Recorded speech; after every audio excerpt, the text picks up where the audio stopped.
Noir. Le lien avec la résistance est assez évident. On a vu tout à l'heure notre ami Alexia Maillard qui était dans cet avion très léger, très discret, qui survolait parfois le bocage normand pour larguer des tracts en altitude. Ce n'est pas le seul rôle qu'avait cet avion et Alexia Maillard est donc montée avec une instructrice à bord dans cet avion et regardez les sensations qu'elle a pu éprouver et l'utilité de cet avion. Regardez.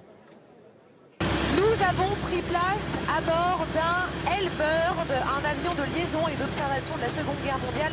Isabelle Bazin, la pilote, et moi-même, regardez, on est en train de décoller au moment où je vous parle. On se soulève du sol.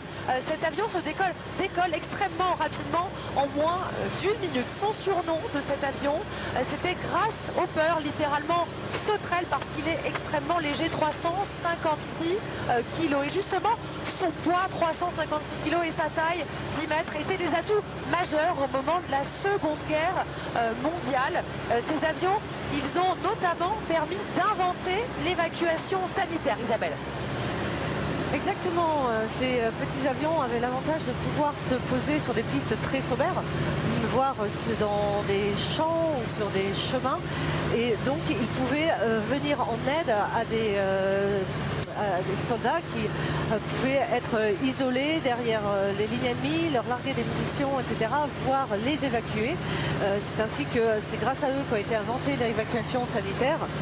Et cela était très très important, notamment pour le moral des troupes, puisque les soldats savaient qu'ils pouvaient être récupérés s'ils étaient isolés.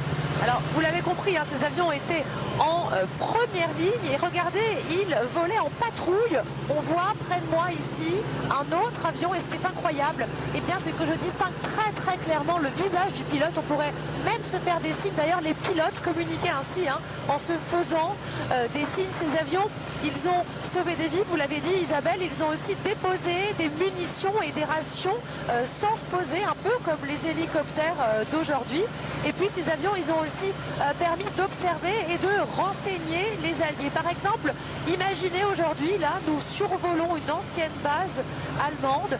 Sous nos pieds, il y a des bois. Et bien, les Allemands avaient caché, dissimulé certains avions pour faire croire que cette base était hors d'usage. Et c'est justement ce type d'information, Isabelle, que les Hellbirds pouvaient faire remonter à leur hiérarchie, j'imagine.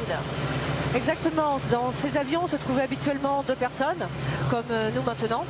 Un pilote et un observateur qui était habituellement la personne la plus gradée.